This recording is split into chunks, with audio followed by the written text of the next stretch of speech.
Ito po ang kagandahan po sa may malaking area. Niyog, pwede po tayo magtanim. At sa ilalim po ng niyogan, pwede din po tayo magtanim po ng kakao.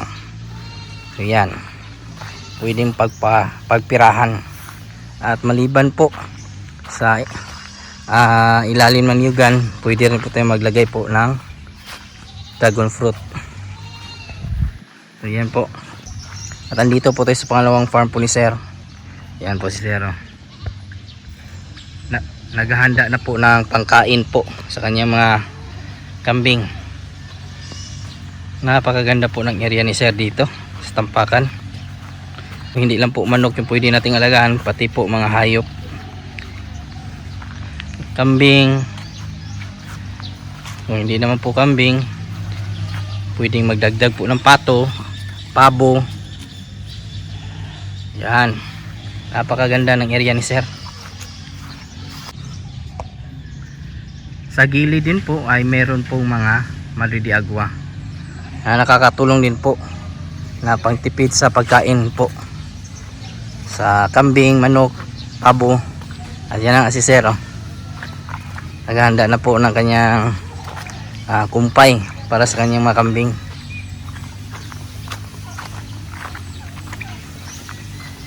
Kakapera ka po talaga sa pag-alaga ng hayop. Sir, ano nga yung mga alaga natin dito, Sir, sa pangalawang farm? Anong meron dito? May papo tayo, may gansa, gis, kambing, saka yung pato. Yan, katambayan, kumplito dito. Tingnan nyo po. Ganito po ka-simple yung pamumuhay ni Sir dito sa Tampakan, South Cotabato. Yung ating kambing, Sir, ilan yung sinimulan natin dito, Sir? 5 babae, 1 lalaki. Tapos, nakapabili na ako, marami na akong napabili. Nakapagbenta ka na dito, Sir? Oo, may mga 20 na siguro. So yan mga katambayan, sipag lang po talaga sa pag-aalaga ng hayop. Ano yung mga alaga natin na mga kambing dito, Sir? Anong klaseng kambing ito, Sir? Actually, native, pero ang lalaki lang ang Hybrid. hybrid. So yan, Yung babae, kung ano yan, hybrid na rin. hybrid na rin. Pangkarni man dito, Sir, no? Po, Pangkarni. atang karne, Ayan mga katambayan, yung pang babae. ganda po. Tapos, may bahay sila. Pabahay din katambayan, oh. Pinagawa talaga ni Sir. Tapos may turo siya. Nagabenta ka rin ito ng ano, Sir? Magkano yung bitahan dito, Sir? Per kilo ba, Sir? Ito kung mga ganito pa ito running to 4 months sa 4,000 yan. 4,000. Po. Ayan mga katambayan. Magandang lahi yan. Anong tatayo? Batak yan. Mga ilan na yung kambing natin dito lahat, Sir? Mga po nito? 20. 20 na. Bago na pagpabili kasi ng 5. Yung pabo, Sir, magkano naman, Sir? Per kilo, 350 350. per kilo. So yan katambayan, napakarami pong alaga ni Sir pala. Hindi lang po manok. May gansa pa tayo doon, no? May gansa pa doon. May benta rin tayong gansa, Sir, no? Waiting, oh. Magkano yung gansa, Sir? Tag 250 lang kilo. Yan katambayan, 250 per kilo. Napakagandang pang bantayan sa ating farm.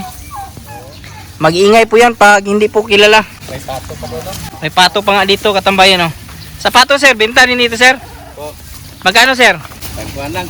180 o 200 ang kilo. Yan mga katambayan. Pang farm price lang, ha? Farm price lang yan katambayan, ha.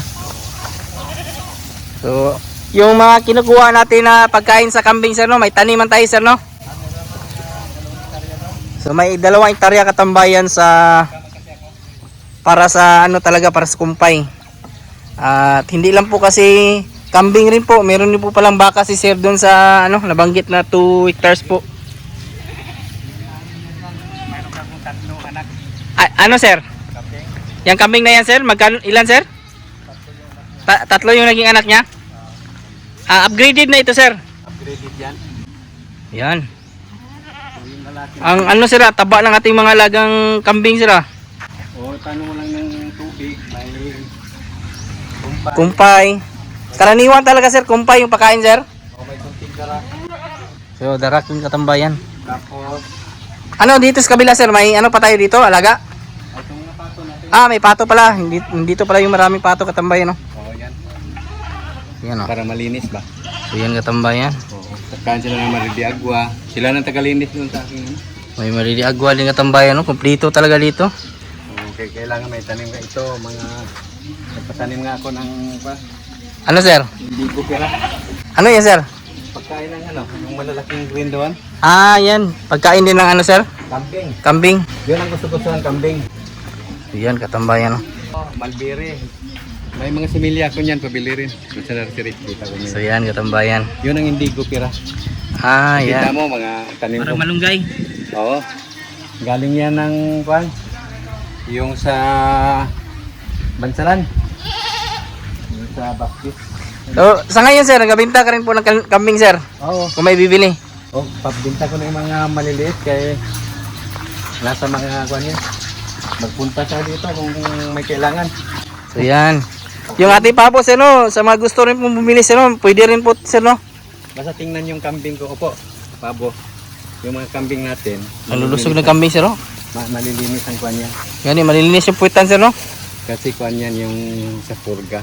Ah, napurga Oo. din ito lahat sir. Kung may magbili, gina-advisean ko rin. No, hindi man sa pag-ano, di ba yung mga kwan nila? Pang purga, bitok, vitamins. Kasi nagabigay rin yung agriculture. So, magkano naman po yung naging kapital mo dito sir?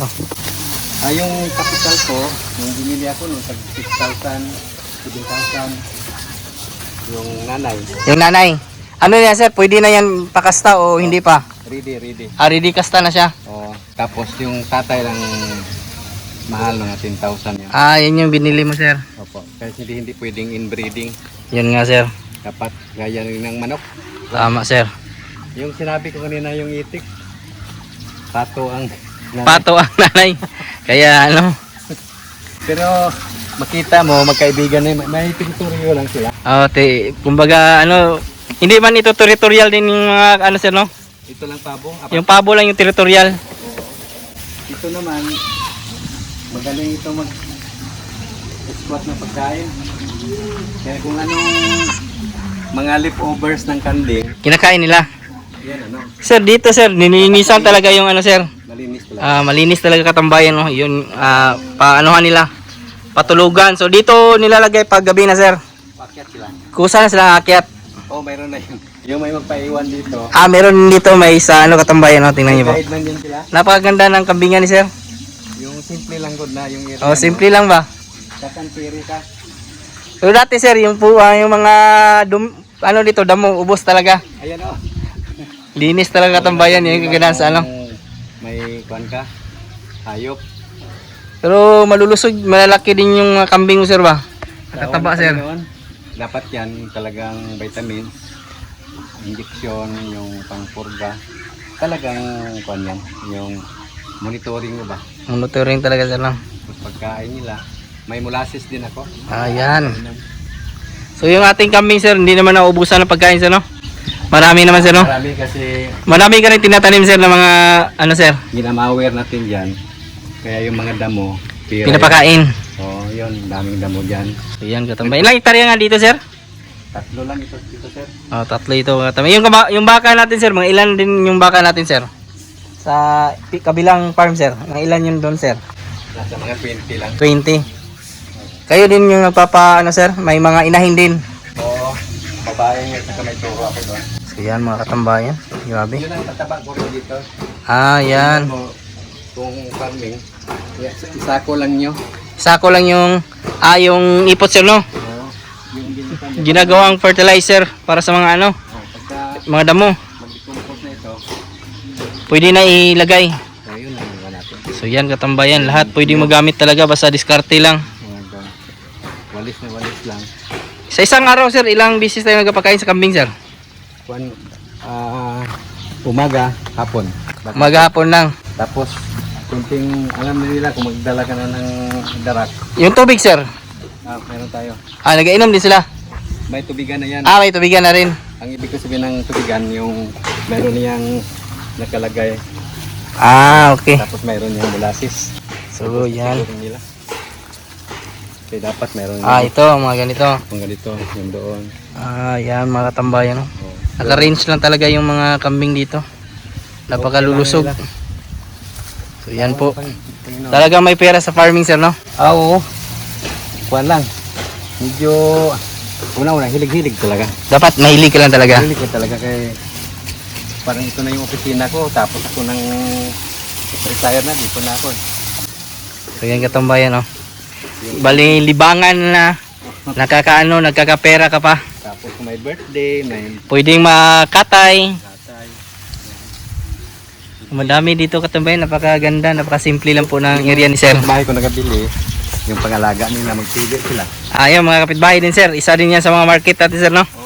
Kung yung ibang retirado po ay mas gugustuhin pong magpasyal-pasyal o magbakasyon kung saan-saan pagkatapos ng magretiro, si sir naman po ay pinili po na mag-farming, mag-alaga ng mga hayop, pabo, pato, kambing, manok, gansa, at the same time nalilibang, kumikita ka pa. Kahit sinong senior citizen talaga pwedeng kumita ng extra income po sa farming, pag-alaga ng hayop o pagtatanim. Isang sample na po dyan si Sir Bonnie. At yan, nagpapasalamat po tayo sa kanya ulit na pasyal na naman po tayo sa kanyang napakasimpleng farm po at simpleng pamumuhay. Yan na po ngayong araw mga katambayan at maraming salamat po pala sa mga bago po nating subscribers and viewers. Welcome po sa aking channel at kung kayo lang po ay napadaan ngayon, sana po i-consider nyo po na i-follow, i-like, subscribe yung ating channel. Napakalaking tulong po yan. Kung may mga katanungan naman po kayo, ilagay lang po sa comment section at ating sasagutin at huwag kalimutan i-click yung notification bell para sa mga susunod na videos.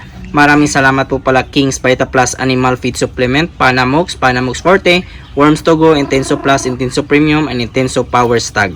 Bago muna tayo magpaalam, shoutout muna natin yung ating mga kaibigan dyan na si Benjamin Humawan watching from Jeddah, KSA na taga Cagayan de Oro City, Ralph Lebron Hernandez from Chicago, USA. At sa mga nanood po dyan ngayon, shoutout po sa inyo lahat. Sa mga hindi ko naman po na shoutout, isa-shoutout ko lang kayo sa susunod.